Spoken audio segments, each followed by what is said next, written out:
Welcome to this episode of Close Encounters. This series, which is ongoing, is giving a closer look to some of the most famous and important and beloved paintings in the collection of the National Museum in Oslo.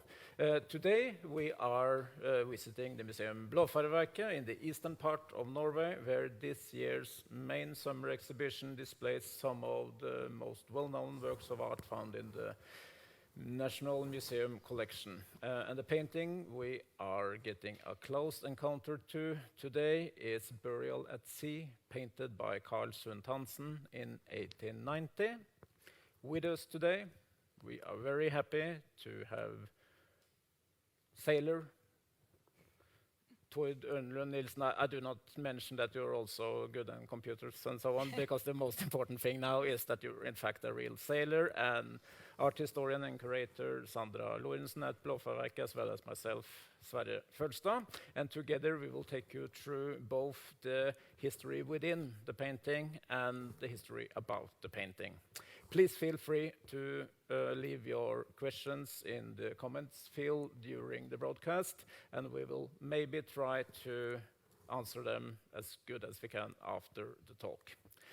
Before we start going deeper into the painting, there is a poem to be read by Sandra, which was written by Holger Drachmann, and it's translated by Geir Uthaug, and it's a poem that directly is inspired by today's painting.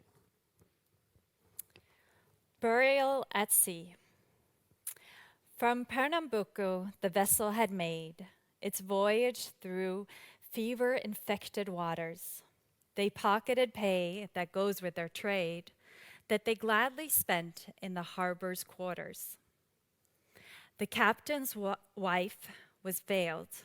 She had no rest. She'd lost the child she gave birth to back home. She tried to forget, she wanted to roam. A stowaway embarked, a ghastly guest. The next few days, he was noticed by none, as they did advance on trade winds with ease. But two of the crew would too soon be gone. They lingered a while till they got release. They felt pain in their limbs, ache in their back, said that the pressure was like a lever that made both to crouch low like an attack. They had got the plague, the yellow fever. The captain, a friskly and handsome guy, turned ship, delivered the corpses ashore. A third one fell ill then, and by he mastered it with an appetite poor. None were afraid yet, as you might have guessed. The ship all the while sailed steadily on. Then a whisper was heard among the crew. But all were afraid of the unseen guest.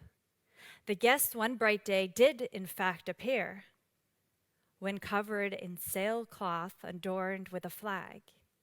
The captain lay so still upon his bier, and no one could wake him in his stitched bag. The first mate he read from the holy book, for words such as these make men hold their tongue. But the captain's wife in her mourning wrung her hands in despair, and her face she shook. No pulpit, no organ did share their sorrow, and every man thought, maybe tomorrow. As the rough men stood on the deck, they mourned, whose corpse will next be with a flag adorned? Black or mulatto, men of all ages, who strive for their bread and sail for their wages. The lads who like sailing because they do, and each man thought, be it me now or you? In another minute, the prayer was said, and amen was mumbled. The good book was read. And so they lifted the captain, while she, his widow, saw him betipped in the sea which had borne him many a day, faithful in storms over many a bay. she thought he was only giving his due to the source of all things and whispered, "Adieu."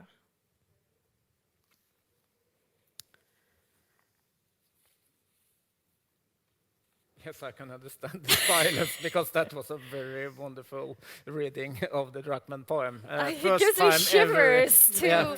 And it's also very interesting how a poem so differently tell about a thing than a painting, because the painting is in a way frozen time. You have to put everything in yourself, and the poem is like the flood itself, filled with story. Yes, I also got that very strong feeling of something very serious going on. Yeah. It's not just a painting, it's not just a person living in another century, it's here and now happening. Yeah, and we can really relate in this time of the pandemic. We all can relate to this feeling of an uninvited guest or an invisible guest that's sort of roaming around, and which they're feeling on board, like, you know, this virus that's spreading, and who will be next? Is it here? Are we surrounded by it or not? Yes, And yeah. so by, you know, with this poem and this painting, suddenly, you know, they both become so relevant to today, and we can relate to it. Yes, And because Siemens did not have home office and things like that. Did I? It was a more serious situation, and it's pretty far from home as well. And we did, of course, have a lot of paintings that possibly could be the main interest for this conversation. yeah. So you would tell us a little bit why we chose this painting. I guess we did choose it because it was difficult, in a way, because always you want to challenge yourself because you know something. Everyone knows something, and everyone has a lot of holes. They don't know anything. Of course, we have heard about Sundt Hansen. We had seen the painting, but not really much more. There are written a few books about Sundt Hansen, both of them by Hild Sørby, and his art is in a way very much on the side of the main directions that we always seem to interest us the most for. So I guess it's complex history, and also, of course, that it's close to us because it's actually telling a story about real human beings. I guess that is at least a few of the things we considered as important for our talk. Probably something I forgot too, because every conversation is just running, you know, and you cannot remember exactly who put what into the melting pot. Do you remember anything more? Well, I think that it's what we've seen a little bit with our audience. I mean, here we're showing works, 60 masterpieces Yes, from the of course, collection. of course. And then, but somehow this painting, which is by a relatively unknown artist, we don't know that much about him. But I guess we could call him obscure, yeah, really. but there's something that makes our audience stop in their path. They sort of end up sitting in front of this painting for a long time and wondering, what is going on here? What do we see? Who are we looking at?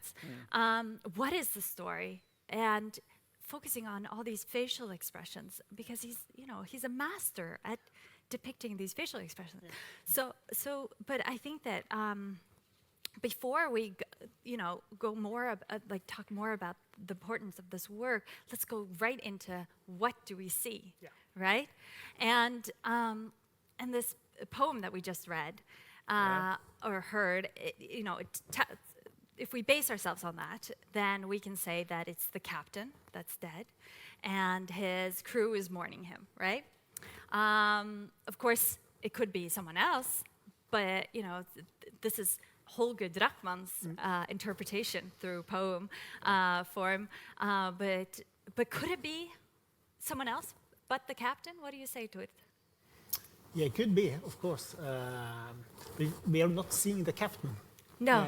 That's maybe the one reason why we think it's really the captain there. Yeah, because it's probably the first mate.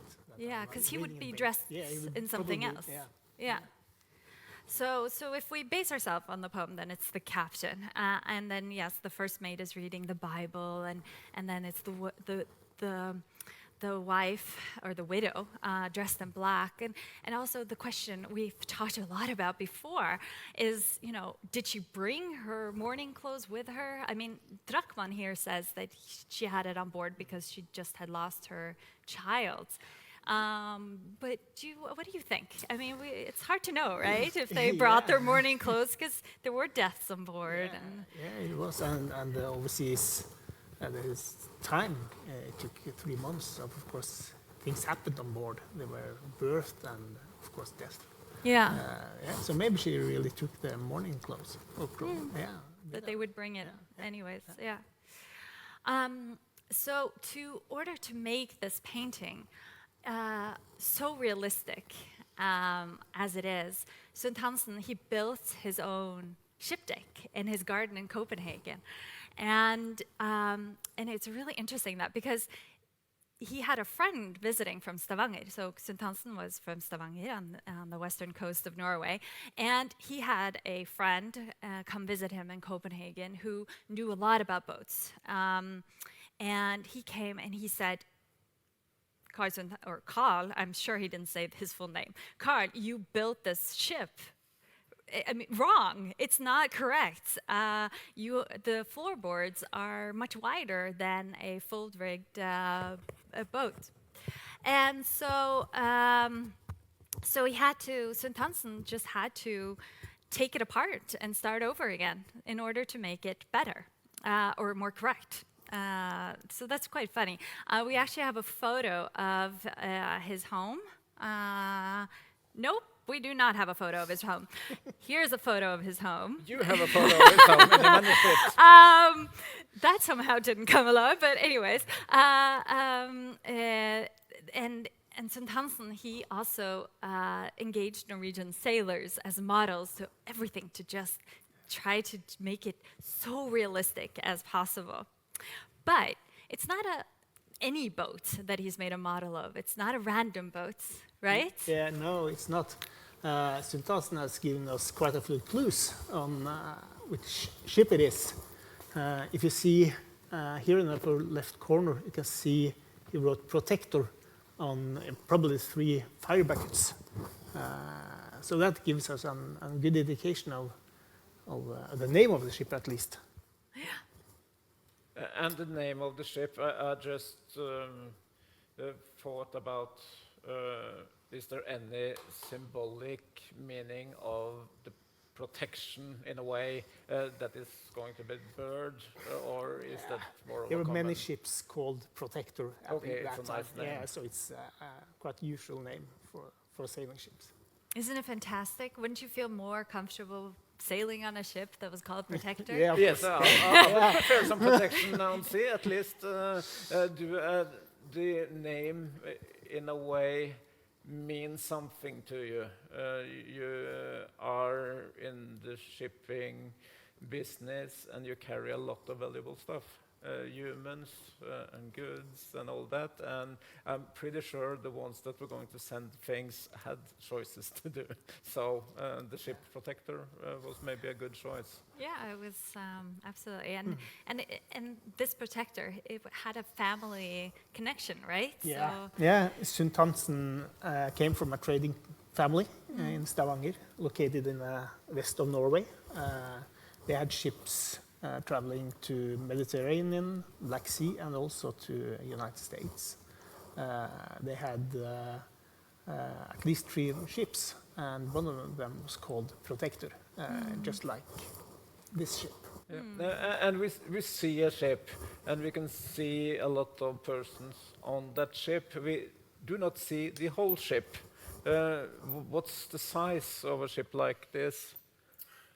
Protector that Sund Hansen Yes, owned. if we consider this to is be the ship. the same Yeah, as the yeah. Protector he saw. Yeah, Protector was 182 feet. That's approximately 55 meters. You have to help me. Is Yeah, that a big ship? Yeah. Or in a- comparison, Christian Radich and Sørlandet, Yes. they are approximately 60 meters. Okay, so yeah, it's just about a rather big ship, Yeah. not enormous, but a rather Yeah, big ship for its you know, time. Statsråd Lebkuhl, as you may have seen on the broadcasting Yes. this summer, is Yes. 100 meters. So that's a really huge ship. She's a really Okay. stretchy, yeah. So it's a big ship. It's a full rig How ship. many people could have their work on it? Is this the whole No, this group? is not the whole crew. There were probably 20, 30 people on board. Okay. Yeah, supporting the ship and sailing the ship. But where are they on the ship here? Well, that's something that I'll try to find out. Sultansen gives us quite a few clues. If you see this lantern board here, this is always open towards the bow, and that indicates that this is the starboard side of the ship we are seeing. Also, the lantern board was always placed on the beamiest or the widest side of the ship. So, and that is where the mainmast is. Okay. So we're probably somewhere in the middle of a ship.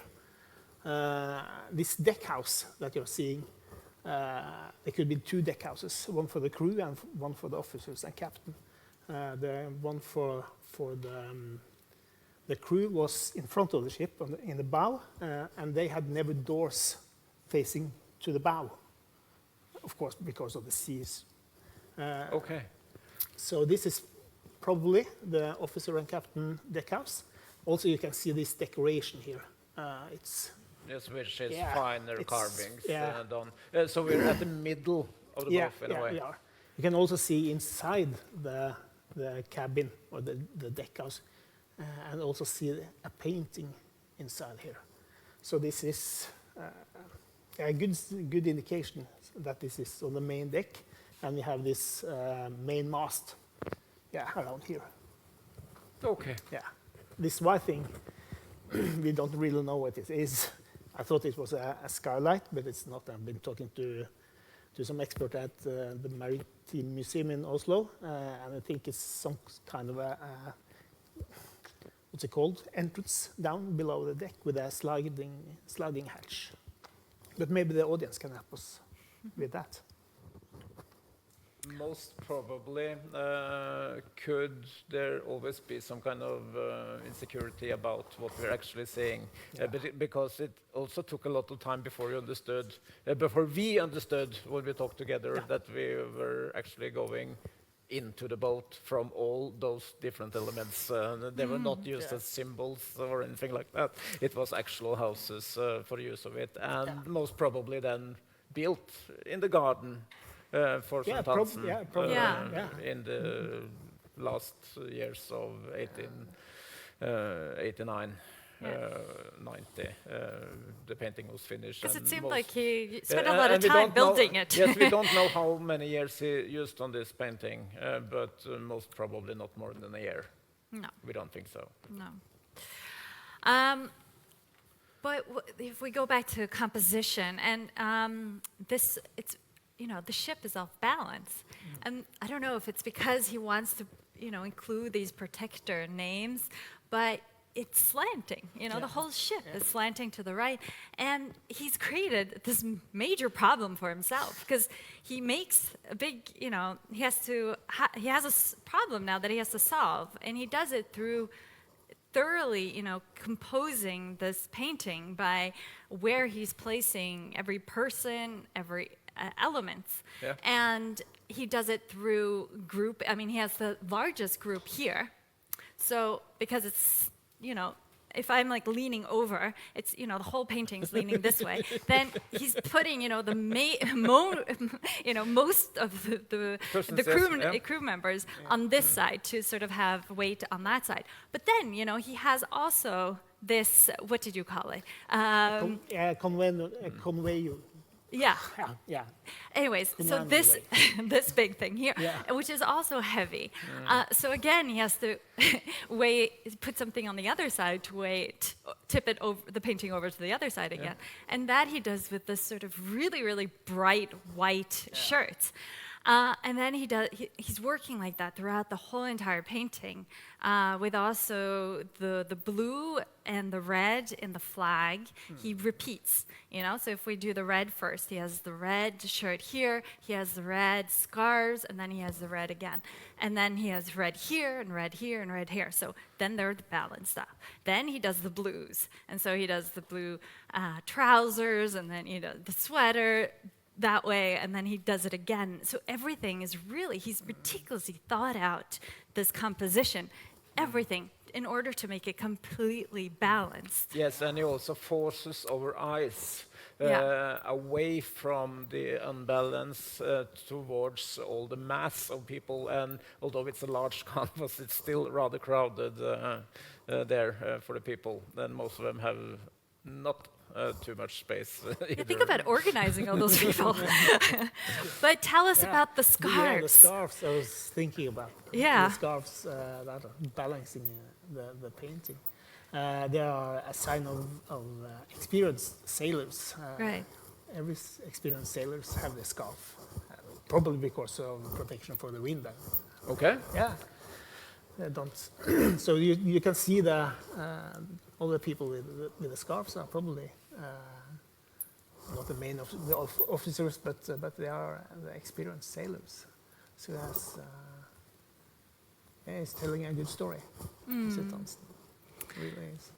There are also two elements that really intrigued me, and that's the first is that folding chair on the right, and the stick here.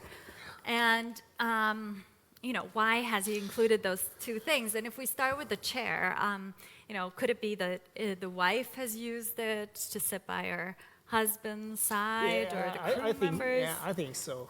The wife is probably the only crew on board that doesn't have any work to do. So this is probably her chair that she's using. Because it has a function in that way, but it's also a visual element. Yeah. Because if we hold over the chair, I don't know if I can cover all my head with, if we hold over, then it's easier to see what would happen if the chair wasn't there. And for me, it almost, this big, almost tomb-like shape element, almost like, falls out of the painting, that it's, he hasn't put the chair next on the sort of long side. He's put it against the corner almost to sort of smooth, make it rounded or not so direct. And then maybe he's, the stick here with the man, that is maybe to like balance out the vertical lines of the chair. But there's something, not to sound very overdramatic here, but there's something with that stick that I find very intriguing, because it's almost like he's standing there leaning over the stick, but it almost seems like it's jabbing him in the stomach. I don't know if it's just me that's very over dramatizing this painting, but I can see it differently. Yeah. I see a deck boy. Yeah, doing his chores. With his tools, yeah. But what is that tool for? Because now we have to remember that, to be honest, a lot of us have never been deck boys. We have no idea what they're doing in the normal life. What is it for? Yeah, I really don't know, but it was just, I was sure you didn't know. Nobody knows. It probably to lift up some something like that. Yeah. Anchors or something. Yeah. Not anchors. Ropes. Yeah. No, but it's easy to sort of read into, like, with that, I find it very stabbing, but also this companionway also, for me, seems like what I mentioned earlier, like it's a tomb, it's wood painted white with rust, but for me, it looks like it's marble and that it's a tomb. Yes, and then course, it's sort of like emphasizing this burial, but it's, it was something that was on ships. And it's a complicated period in art, because most of things we see are representing things we see. They're Yeah. not symbols for anything, but still we seek some kind of deeper meaning, like, yes, it's marble, or is it the widow's tears coming down, and just symbolized like that, and the stick is something that you're Yeah. going to do some harakiri or things like that when the captain's flying. And that's very important in a way, because we are very lucky to have a century of art which is really inviting. It's not complicated, it's not a lot of riddles you have to solve before you can see it, because you're having one, two Yeah. eyes, which is all you really need. Yeah. It's something on the boat. It's rust coming from the nails, and probably a tool he's having Yeah. for his daily work. Still, we always see or seek to see something else as well. So tell us about the flags that we see. The flags on the left. Actually, I have some flags with me. Do show. Yeah, I can show you. The flags are used for signaling, either ships between ships and ships to land and to harbors. I took with me this one. This is probably the most common signal flag we have, and it's especially important for us leisure sailors. It means I have a diver down. Please stay clear. So this is a very important flag. If you see this one, please keep clear. And I also have this because in the poem you mentioned yellow fever. This all yellow flag is called Yellow Jack because of the yellow fever. Yellow fever was called Yellow Jack. And this has been actualized last year. If you have seen in some Asian countries, they have hoisted this flag on the balconies, telling us that the family or the apartment was infected with COVID. So this is This is an actual this is international actually language. yeah. This has changed its purpose. Nowadays, it says something like, "I'm healthy and I want to go to port." So this is quite opposite of what it meant. Very much the opposite. Yeah. So we have to follow your times understanding. But over to the painting. What we have here is the whiskey flag, the backmost, or the Victor flag. This is the Victor. This is something they signalized. I need assistance, but not distress. Just I need assistance. And then they have, or Sundthansen has painted this one. That is whiskey flag. It means I need medical assistance. So they are hanging like this over the railing. And I started to think, why does Drachmann say something about the yellow fever if we don't see the yellow flag here? No. Could it be that the yellow flag is hoisted in the mast? Or maybe Sundthansen is trying to tell us another story, that it might be an accident that has become serious, and they needed medical assistance. But sadly, the captain died. Yeah, because they wouldn't want to get anyone else on board if there was a yellow fever or any other But virus then, ongoing. but then maybe the yellow flag should be shown. I don't know. Yeah. Yeah. But the painting is painted very photorealistic, wouldn't you say, Sverre? Yes, absolutely. And if we think about how they looked at photography, there's always been danger connected to that wonderful tool for the paintings, for the painters. And I think Edvard Munch maybe described it very good. It's a useful tool, but it's not usable neither in heaven or hell, meaning you cannot really do all you can do with a painting, with photography. And the scientific use of photography was, in a way, something the artists were most likely not talking about. which means we can sit here today and talk about photorealistic qualities, and we can also consider that he was having by no means possible all of these models at the same time, and not for weeks after weeks at all. Still, we cannot see if St. Hansen used photography, but we know he was very interested in photography because the photography was one of the modern things going on in the last part of the 19th century, and everyone that wanted to follow the development in a way in mass media had to think about photography. And I've done some reading to prepare this conversation, and one of the things that, for an example, art critic Andreas Aubert wrote about, and I would just like to stress out for all of the persons that for some reason are not aware of the exact conditions for art in Norway in the 1880s. It was a very good period, but still a period very much newborn. And Andreas Aubert was among the first, really the second, but let's call him the first generation of art historians in Norway.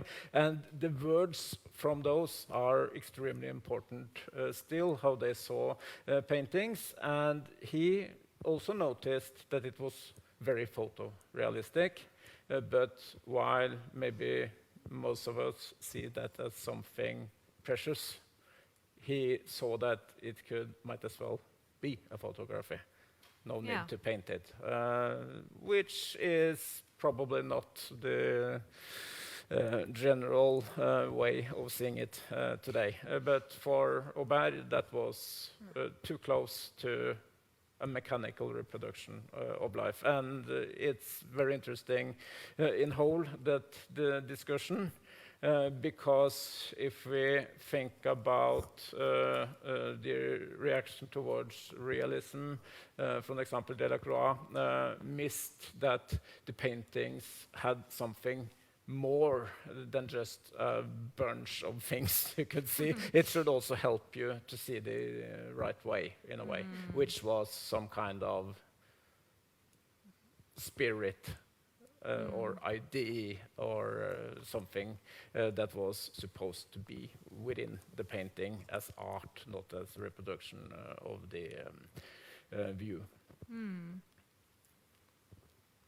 Absolutely. So it's a very tricky question, because a lot of the things we admire today was maybe not that popular at all. And it's also very interesting how much the figurative art is able to make us think, because we are actually now sitting and talking about someone who is no longer living. Okay, I don't know if he ever lived, because in a way, strictly, this is a canvas and we have pigments all around it, but still it has become visible and it's become alive for us. And Sund Hansen was in a way the last, in a way, of his generation making paintings like this when it was a new painting. Yeah, but don't you think because of that it is photorealistic, Yeah.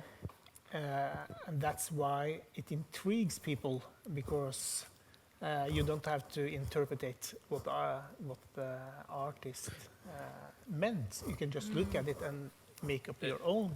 I'm pretty sure that's right, isn't it, Sandra? Yeah, I mean, you understand what you're looking at. You understand the people that you're looking at.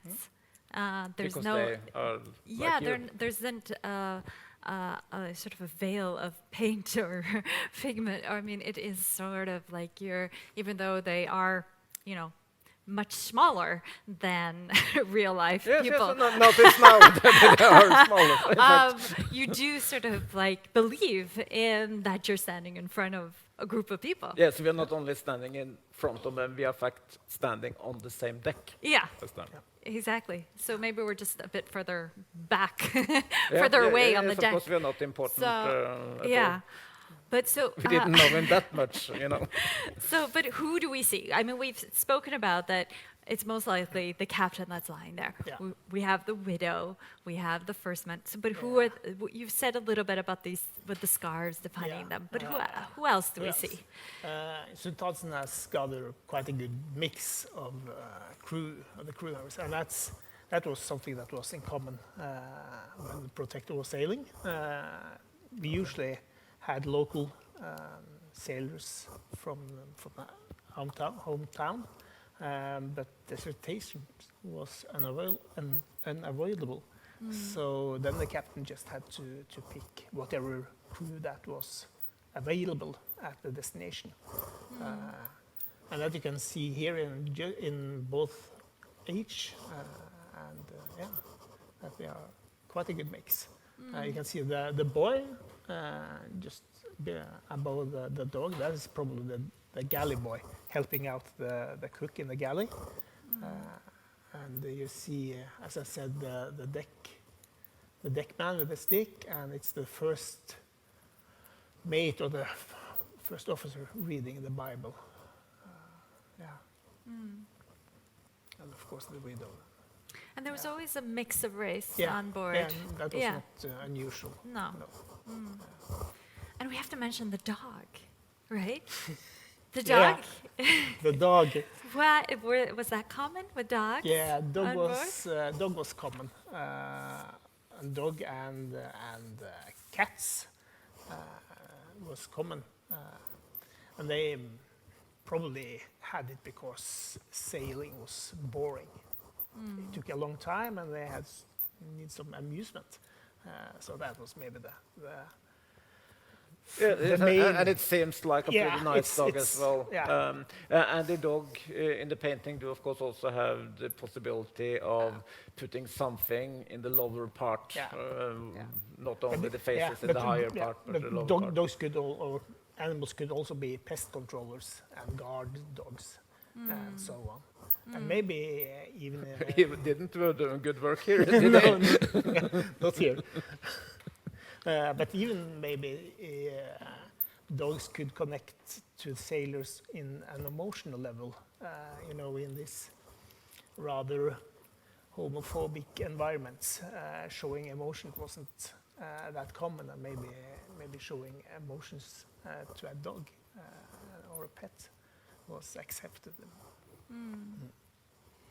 Because if we can get up on the screen, there was a earlier. Sultansen, he sketched up his work in panels. And one of the sketches he did in advance of this painting hangs in Holger Drachmann's house in Skagen. And your father-in-law was so nice and drove all the way to Drachmann's house. He's currently in Denmark, but so could drive there. But he drove and took this picture for us that's being shown now of the same man in the white shirts, but another dog.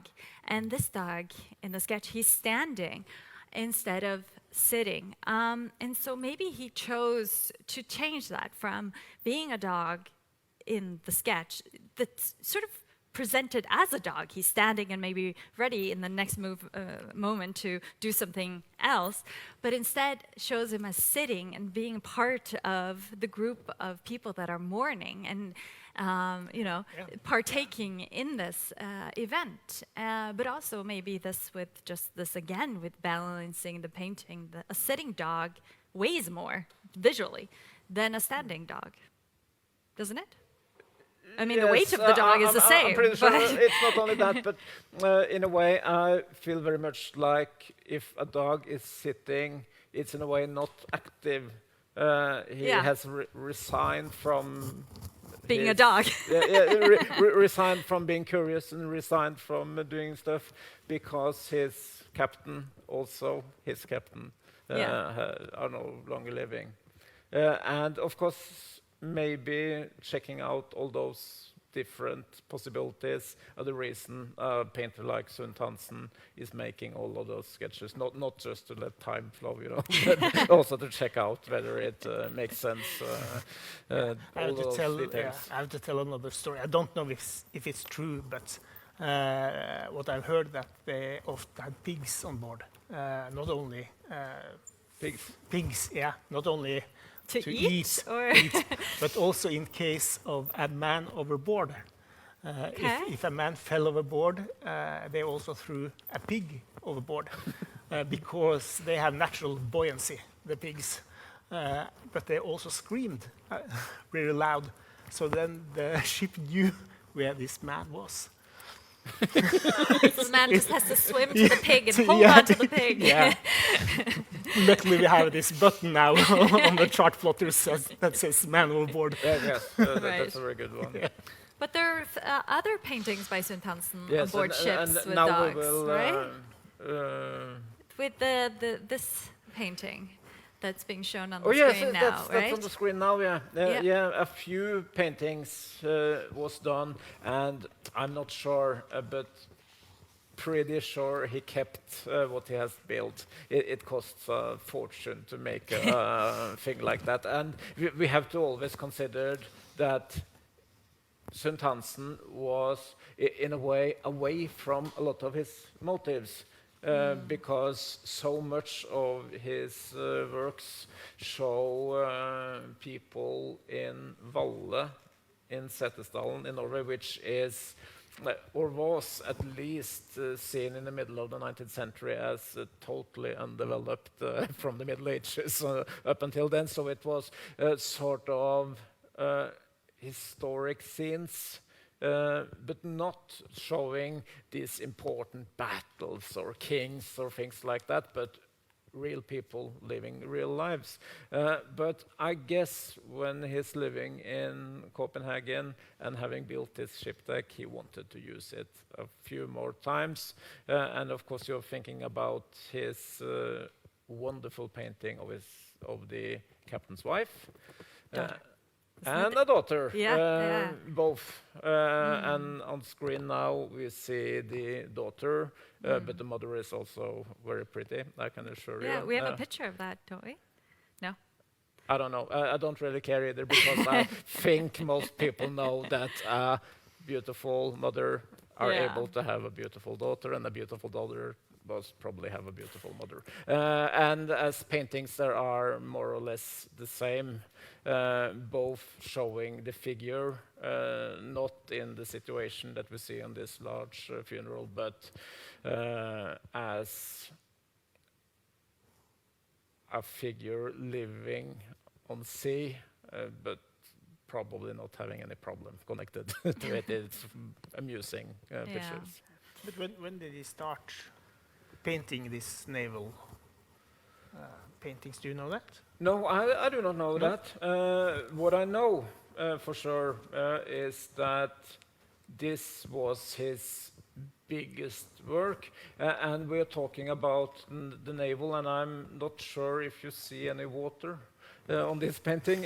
So it's a very special kind of storytelling, mostly saying something about people's experiences in life, and a little less about sailing, really.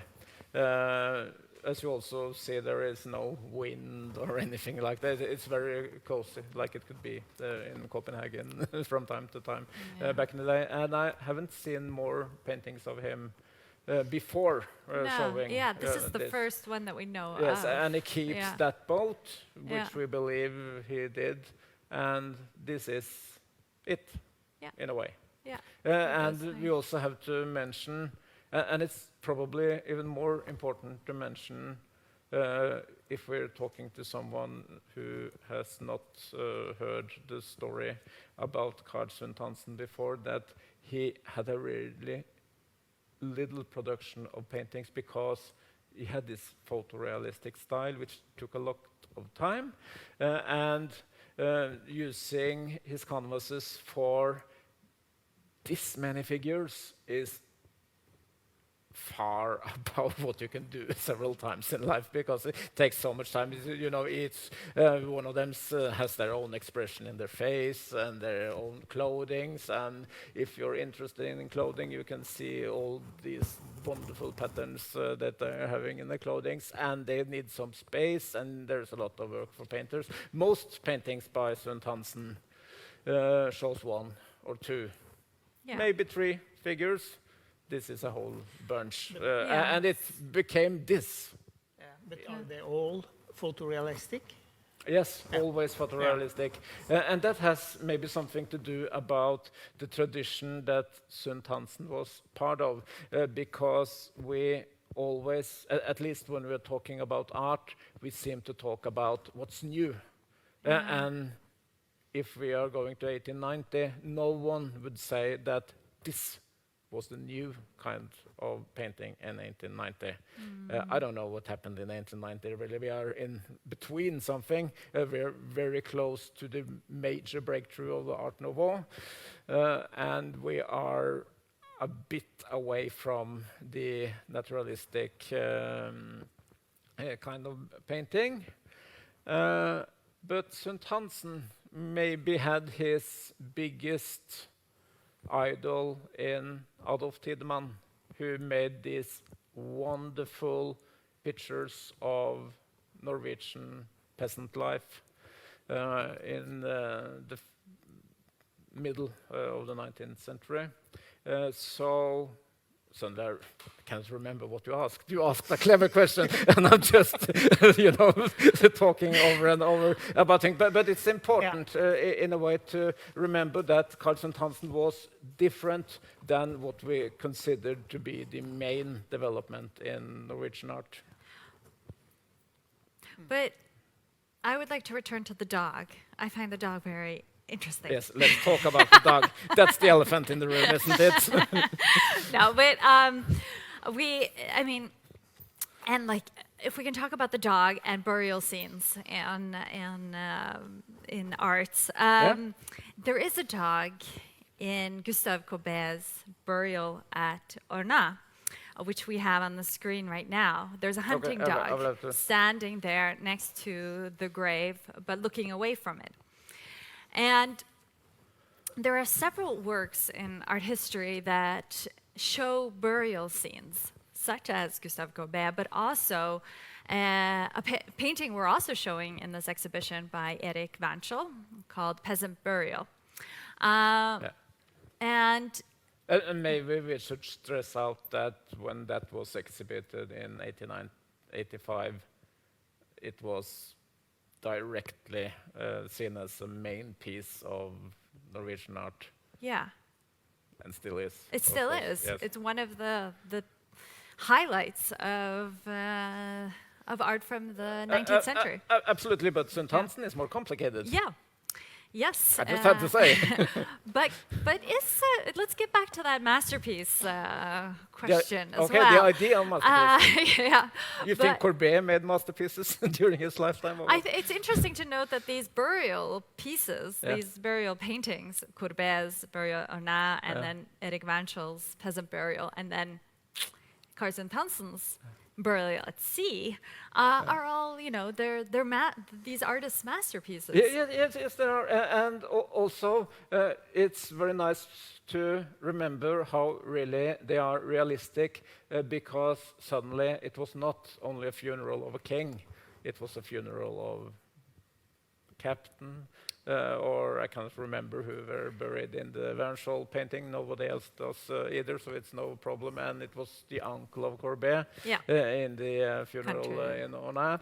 So it was not these important scenes in the history of nature or something like that, but it's very important for the one who died and the closest. So it took art from being something out there to depict something that was real for the ones being there. Yeah, and they really, those three artists, they spend a lot of time realistically portraying the people that were present. How they reacted to the action. But what is also very interesting to note about those three paintings is that the people that are there, yes, they're gathered in a shared experience, the burial, but Yeah. there's no interaction among them.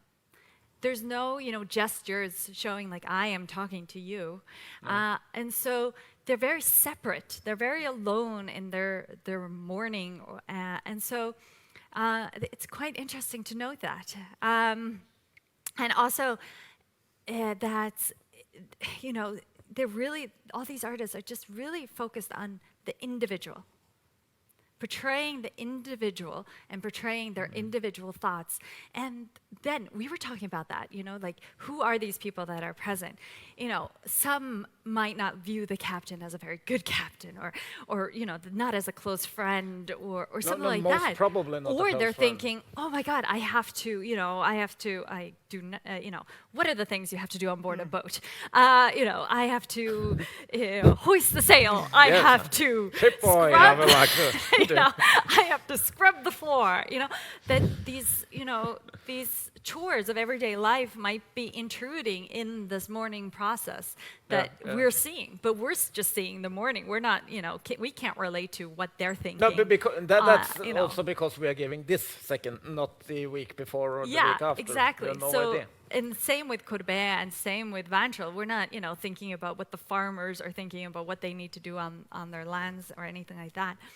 And then I also want to, note this with distance among the people, because in Courbet, there is, they're gathered together, and the blackness, they're all wearing black, so it just seems like they're just one big group of people with just their heads being individuals, but their clothes sort of unite them. And then you have Carlsen Tansen, who doesn't dress them in black. They have their clothing that they have on while they're saving the realistic yeah. clothing. So they just become further apart by their clothing. And then you have Vantrell, who has a lot of air between all of the people. Yes, So they're just yes. sort of like gradually. So even though they have a lot of similarities, they're quite different, these paintings, in their portrayal of this event, right? And then, yeah. Yes, it was very interesting. I really followed your thought about it, and I learned a lot too. Thank you. Because one of the main keys of interest is, of course, when you can listen to someone who saw something you Yeah. by no means saw. Yeah.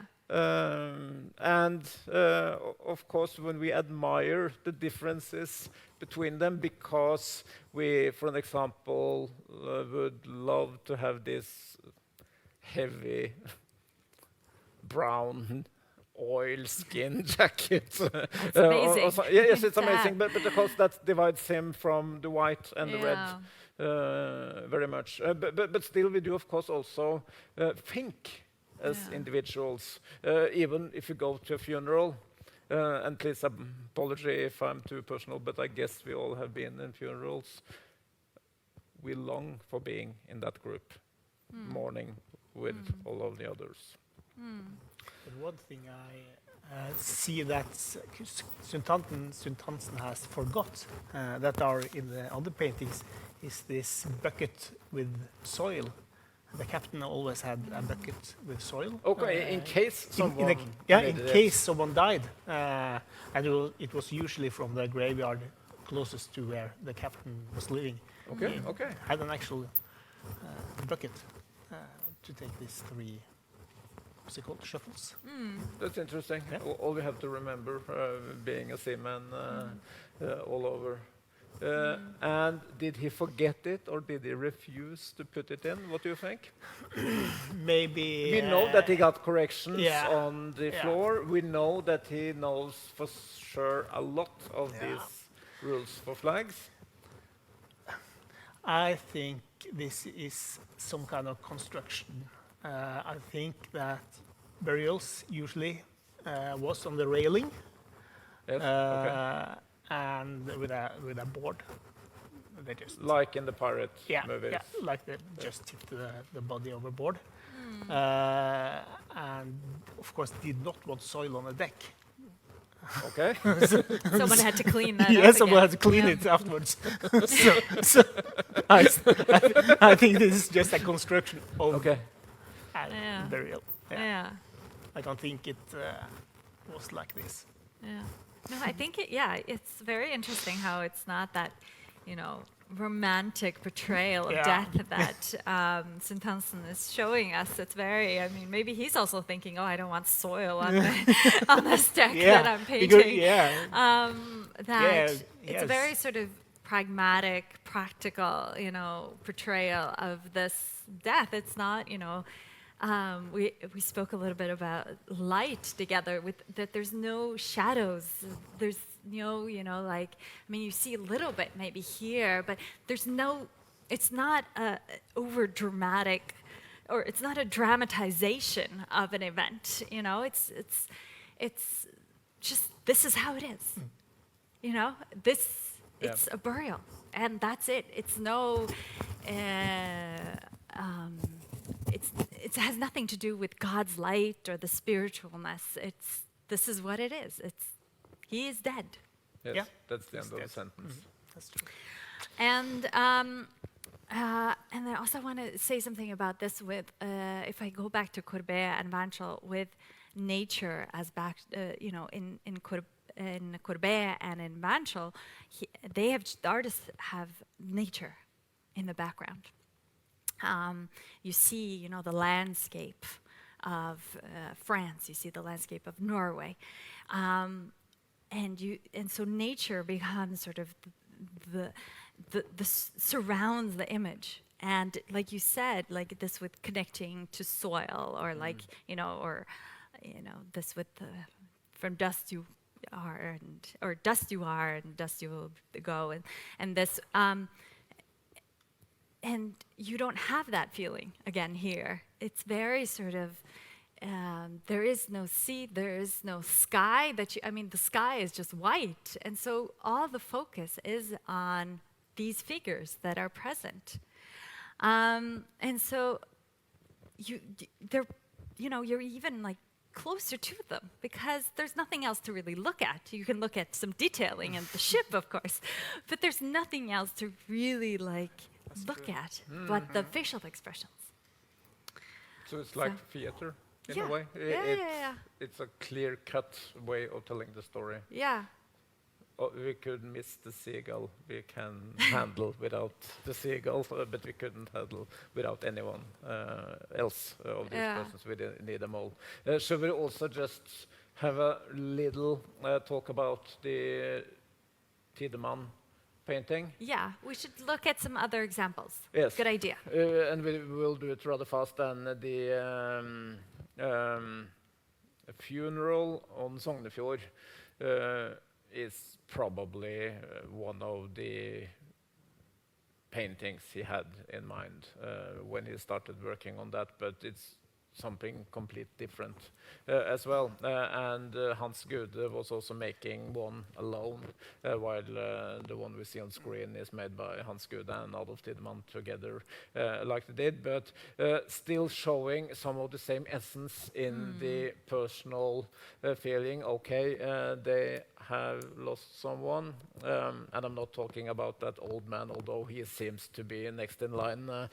Pretty sure there is a flag in one of those boats, and one of the things happening during the 19th century is that we get a lot of more centralized churches, so they had to go some distance in order to find the church, and it was very much about the braveness of people doing these kind of things themselves, like we see also with all the sailors in the St. Hansen painting. Yeah.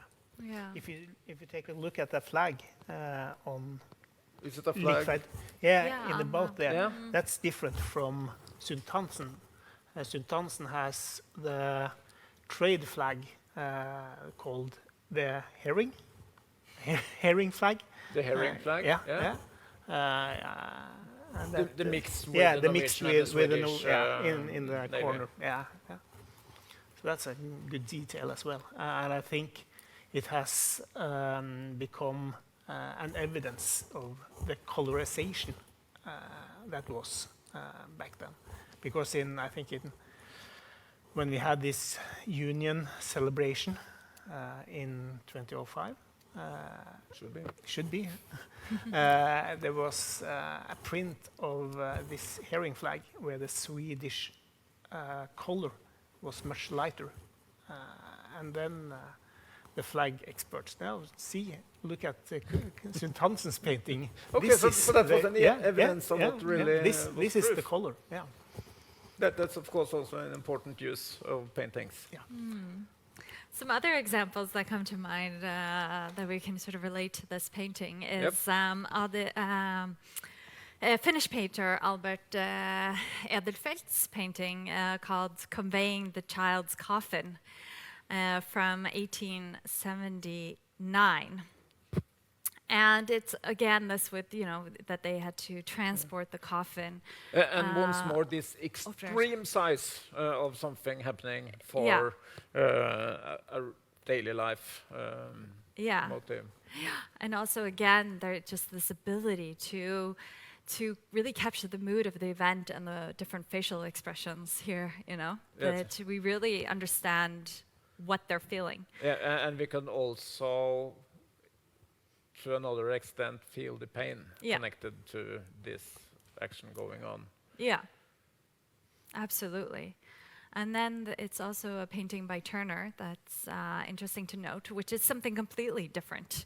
Here we don't see any figures at all, but it's also called, it's called Peace, but also it's called, referred to as Burial at Sea, where Turner has painted a painting based on, or that has connection to the death of his friend and fellow painter, David Wilkie. And this was painted 50 years before Carsten Thansen. But like, Carsten Thansen, Turner here, he paints an event that he hasn't seen, hasn't witnessed, but tries to imagine it. But here, Turner has captured it through light and atmosphere rather than through people. Yes, of course. And so the light sort of shows in the center of the piece here in Turner's painting. The light is the or his friend being lowered down into the sea. So yet again, this is quite different, but it's quite nice to see the different approaches to burials and burials at sea.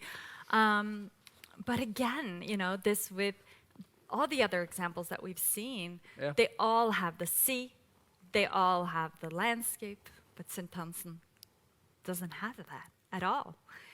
And no, but he invites us to take part in the funeral. Exactly. Not to see it happen, but Yeah. to take part. Yeah. But again, it's about the people. It's not about the journey that the captain is about to take at all. It's not a Viking understanding that he's going to be now lowered into the sea and transported into a portal through to the spiritual world with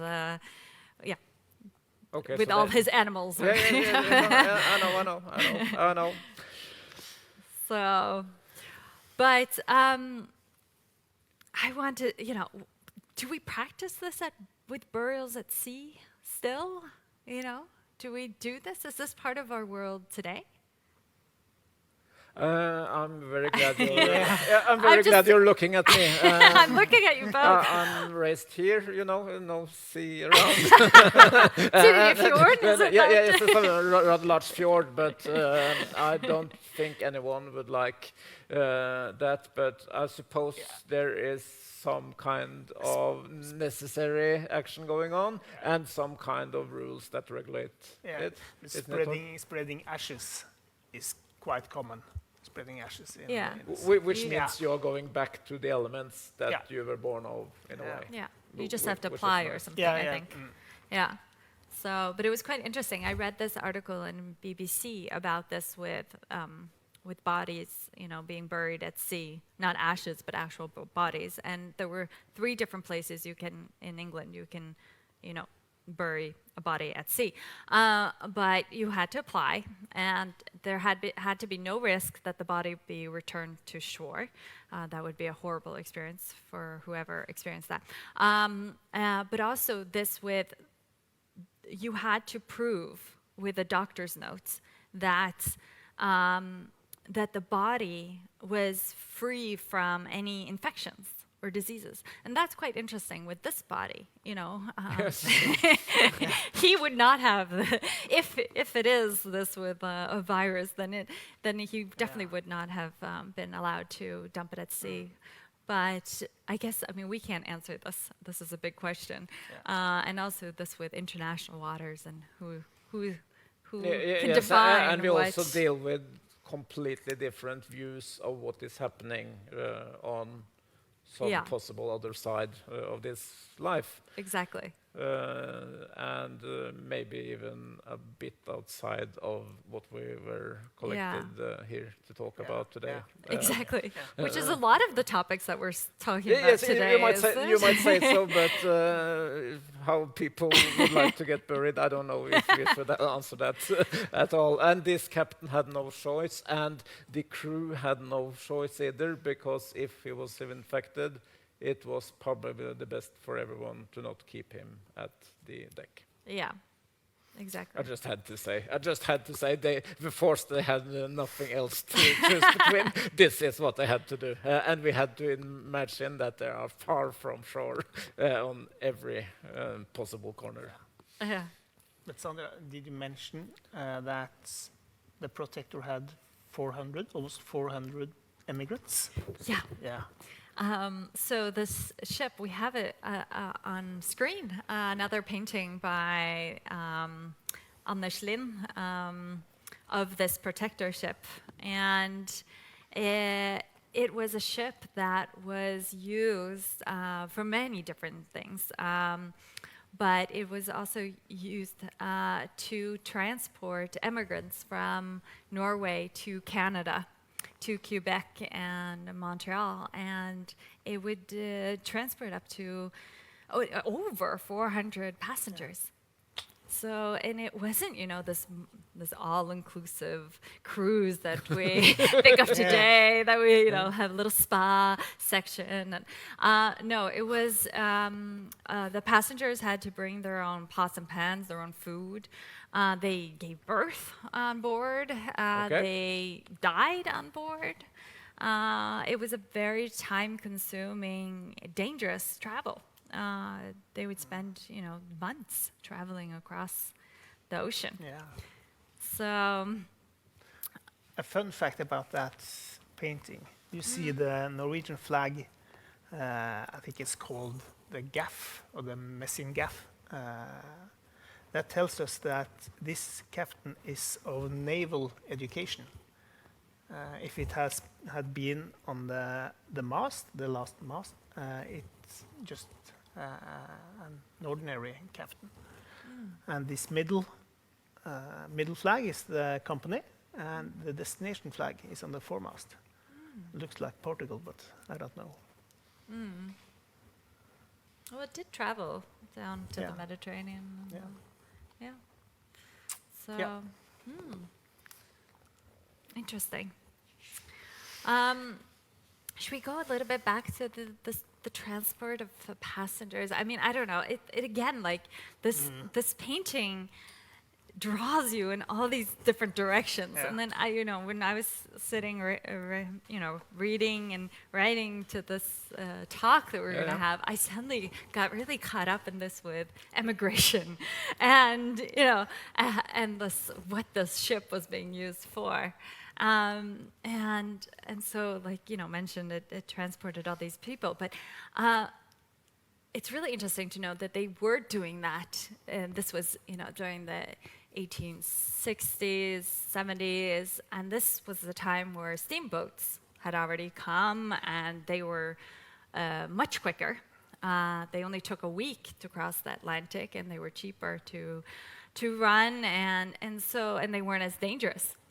But they were still transporting people with this full-rigged ship. But why were people emigrating from Norway to Canada, to the US to Australia.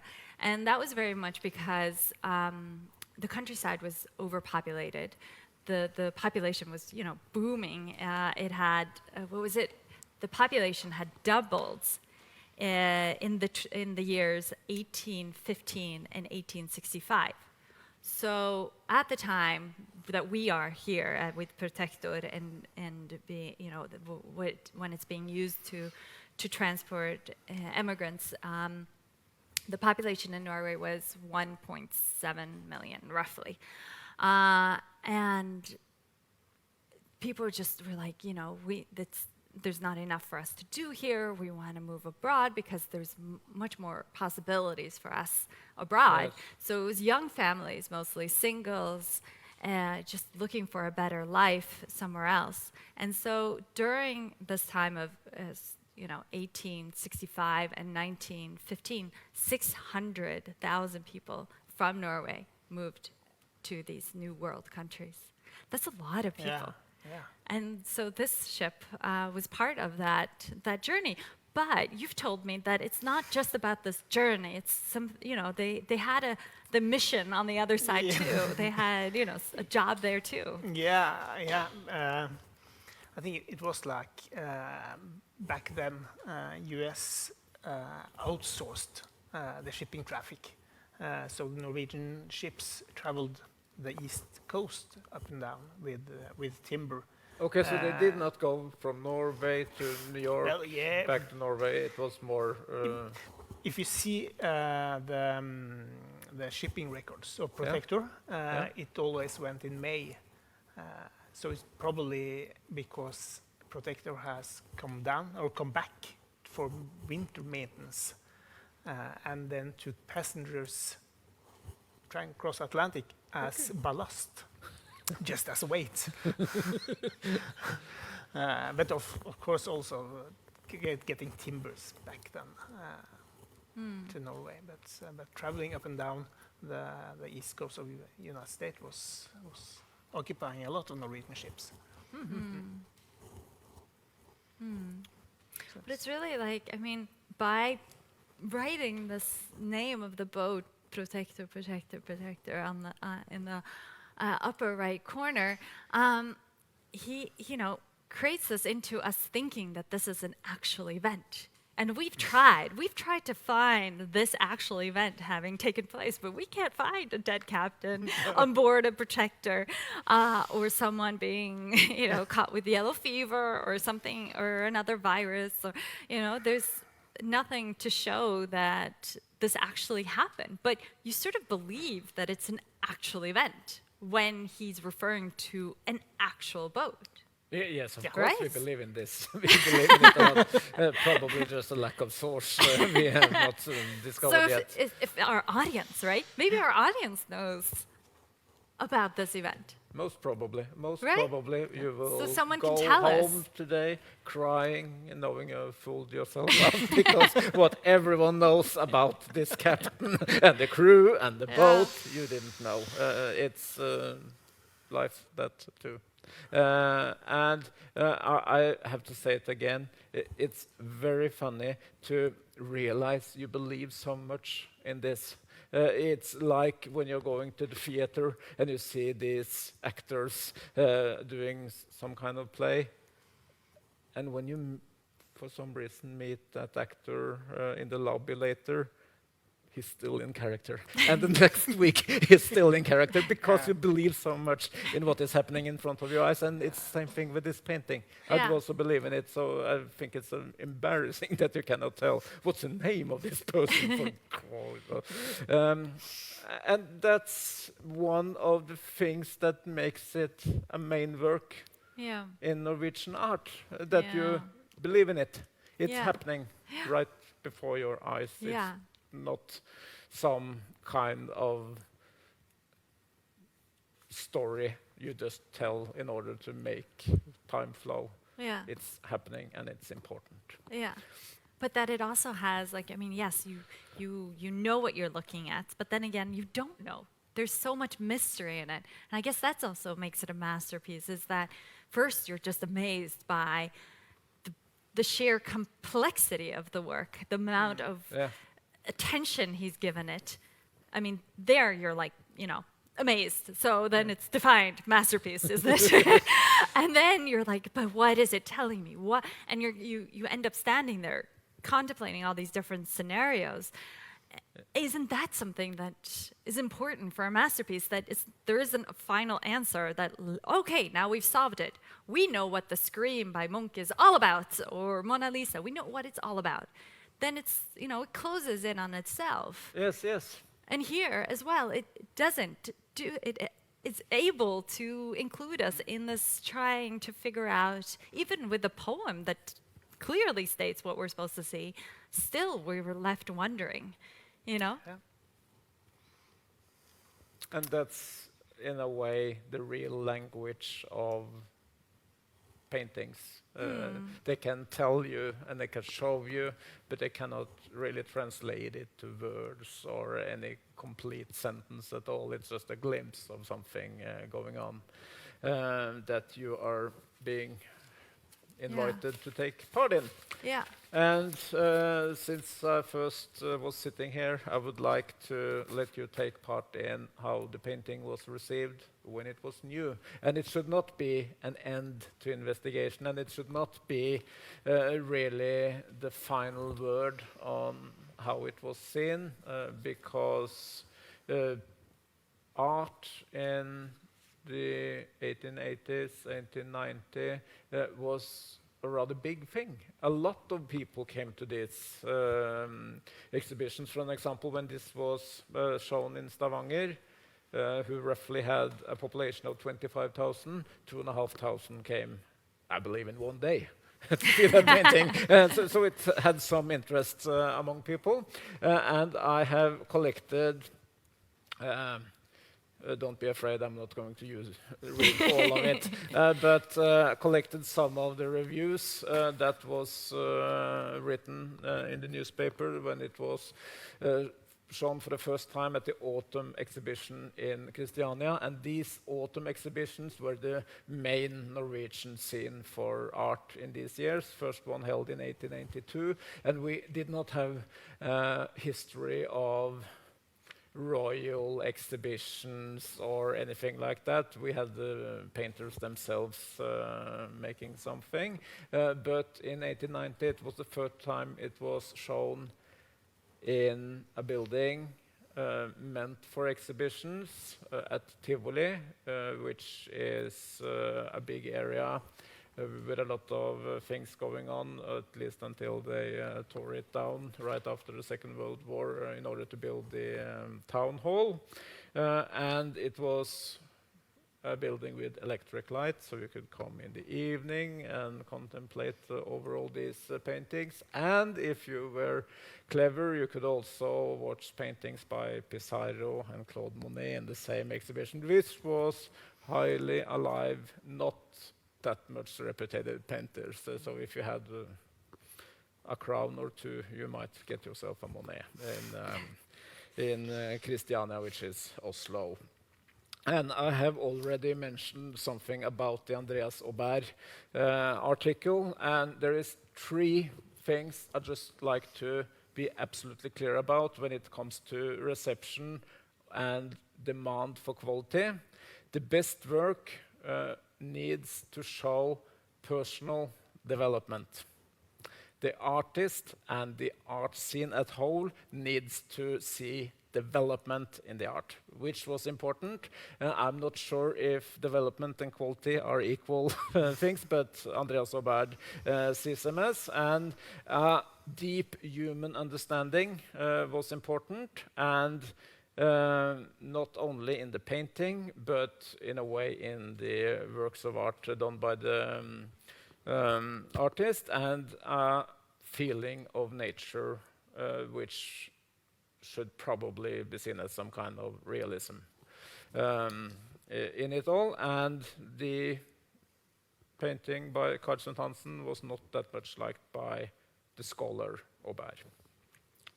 But it will be more amusing if you find something else to read about, isn't it? And one of them should be read about the samples of French art. Pissarro is called a snurrepipperi, which is a complete mixed bag of everything and very strange, and not something you should use your time in watching. Another one is writing directly about Carl Hansen, which is the name of Carl Sundt Hansen until later in life. That really tells the story we are trying today to outline, that it shows a complete story.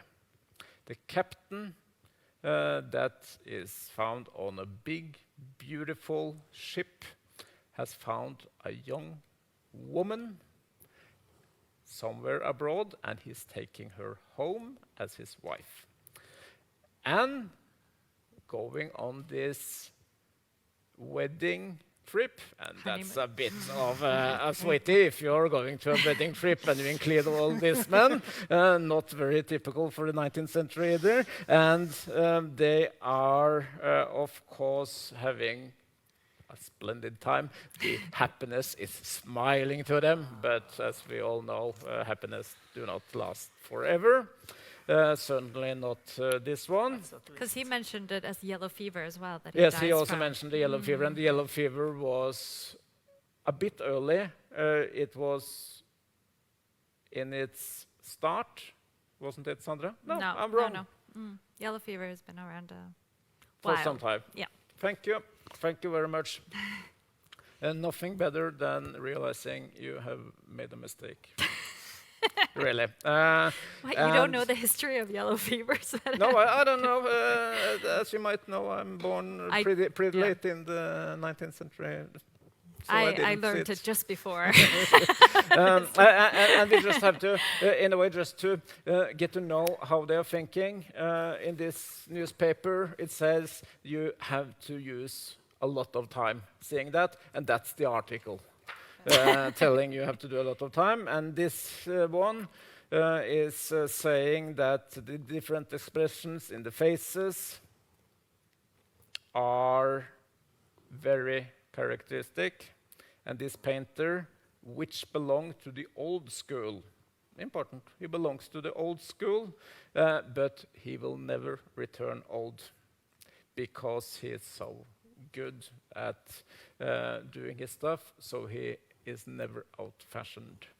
Yeah, which is true, right? Yes, it's true. we're And sitting it's here with it also, today. you're reading this very small newspaper, Posten, from Telemark. Never heard about it before, but it has a certain truth in his descriptions. And we also see that in all of these, and I'm not going to read them all, I'm just kidding, but in all of this, they are using a lot of space on the Sundt Hansen, sorry, Sundt Hansen painting. Still, for an example, a scholar like Jens Thies, which was the director at the National Gallery, said that he was not really getting the fame he was deserving at all through his lifetime, and maybe not either in the first years after his lifetime. Yeah.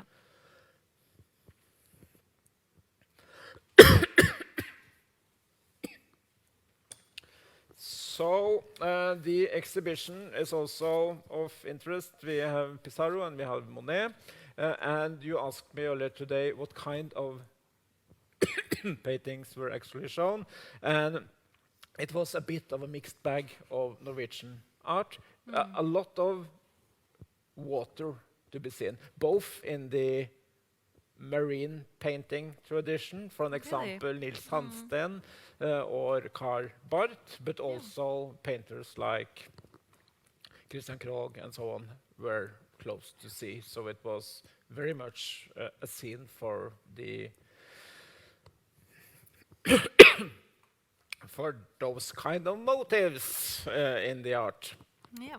I just have to take a break for my voice is totally cracking. I don't know, but maybe it's too much talk about just happening in the 19th century or reading all those newspapers. I don't want. I just felt that.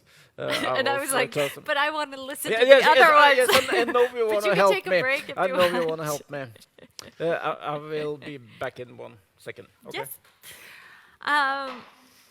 Now, should we start, talking about why this is so fascinating, this painting?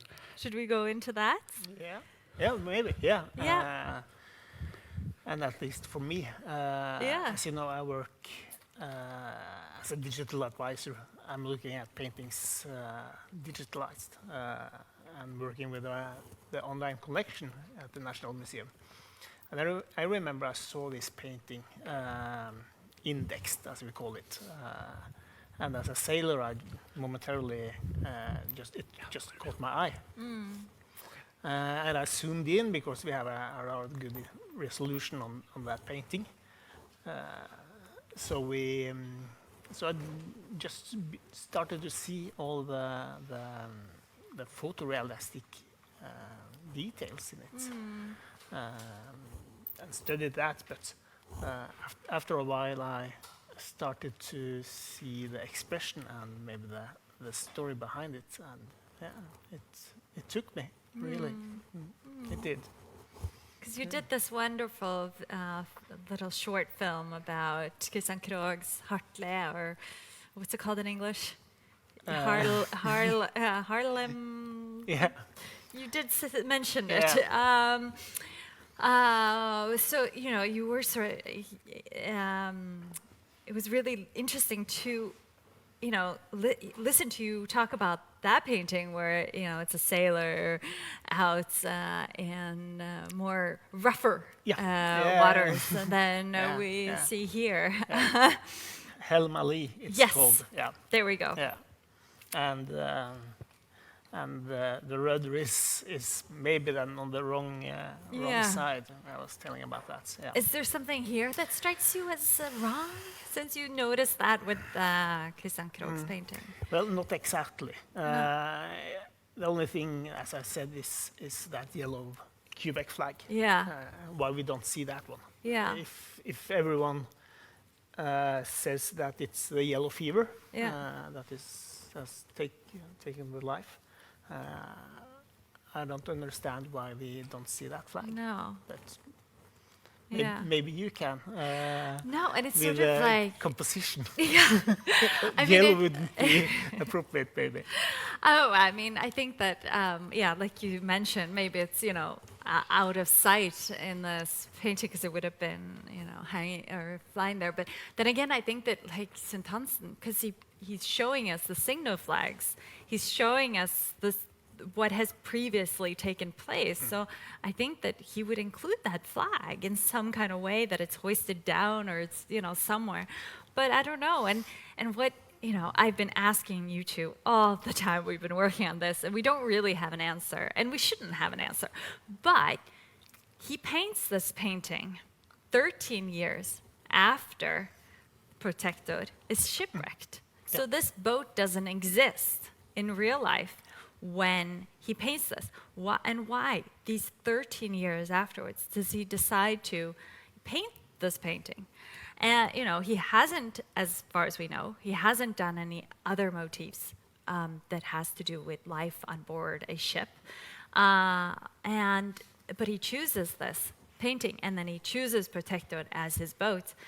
And then, we've been searching, trying to figure out if some event had taken place to spark his interest. And what I was looking, it was 2 days ago or something, I found this article. Of course, there was a pandemic ongoing when St. Hansen painted this painting. He was in the middle of a coronavirus in Denmark in 1890. That had started the year before, but come to Denmark. And that pandemic had it had spread through railroads and by ships. And so maybe that was some interest that sparked, and so we talk about now, like, okay, so what are artists making now that, shows us the times that we're living in? What it has artworks, by contemporary artists, have they changed? Are they showing, can we say something about the times that we're living through these artworks that are being produced during this pandemic? And so maybe this is one of those paintings showing the time of the pandemic in 1889 to 91 or something, I think it was. Yes. So it could be that, but I mean, there's always a question of why does an artist paint that painting? Why doesn't? And there's no real answer, but it's fun to think of different. It gives you a possibility to make something that has happened alive to happen right now, and I'm in a strong belief that our hour is pretty close to an end, and it has been a nice conversation, and it has been a lot of things we should have talked 1 or 2 or 3 or maybe 5 hours more about. I'm not sure if we have any questions that has arrived during our broadcast. Yes, we do have some questions. Okay. In Floyd the will do them. That's okay.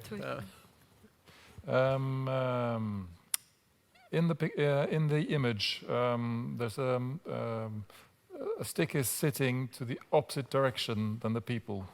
Could it have been added only to balance the painting? Because there's an open space where the stick is shown. Here. Yeah. Yes. Yeah. Yes. Yes, absolutely. Is it this one they're talking about in the center? most Yes. probably. Yes, I absolutely. That it's balancing out this chair, which I think is also, the chair is placed there to, balance this out, the companionway. So everything has a role here to balance the painting. Yes, and also there's another question from Edward Edben. I don't think the subject is about Norwegian immigrants, more about the brutality of life at sea. Here it is. Here it is the Norwegian experience. The crew looks international as well, with a sailor of colors on the left. Yeah. Yeah, that was, as we said, desertation was unavoidable. When the ship arrived at the destination, always there were people deserted.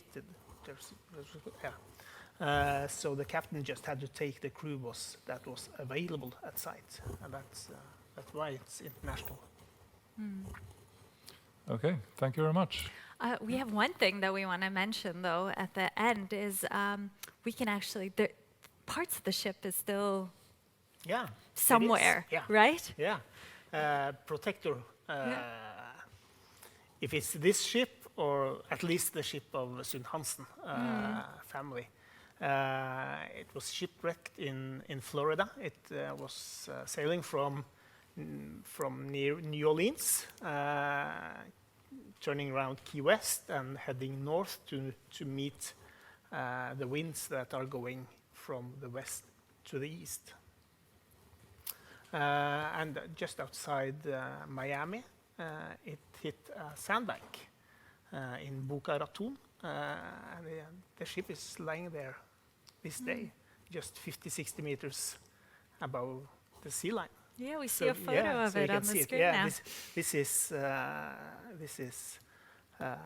one of the things that are remaining. Okay, we have some more questions. From Dan Scott. Do you know if the ship was going to the USA? Probably Quebec. Yeah, Norway had a consulate in Quebec, and it was probably going there. Yeah, and of course to Stavanger for return. And that's actually quite interesting because we've been sort of looking at this with Protector's voyages, with the emigration, with the transport, along the eastern coast and being shipwrecked off Florida. And then you see the Holger Drachmann's poem, and then suddenly we're leaving Brazil. You know, so suddenly Brazil is factored Yeah. in. So yeah, it's this is an open question. Yeah, and it's a Open sign of how answer. much we believe in Yeah. this to be an actual painting on our own. Yeah. Not But an actually, it's actual- just in his it's not- backyard. Yes, yes, it's going nowhere. You know, it's standing there. It's a model. Yeah. But it's important Yeah. because we all believe Yeah. this is real, Yeah, and it's great. absolutely. It's absolutely great. Okay, thank you very much. It's been very interesting listening to you all, and thank you all for watching at home. Hope you've enjoyed getting to know Burial at Sea better. And the next episode will be on October the 12th at 5:30, and we wish you all a very good evening. Thank you very much. Thank you. Thank you.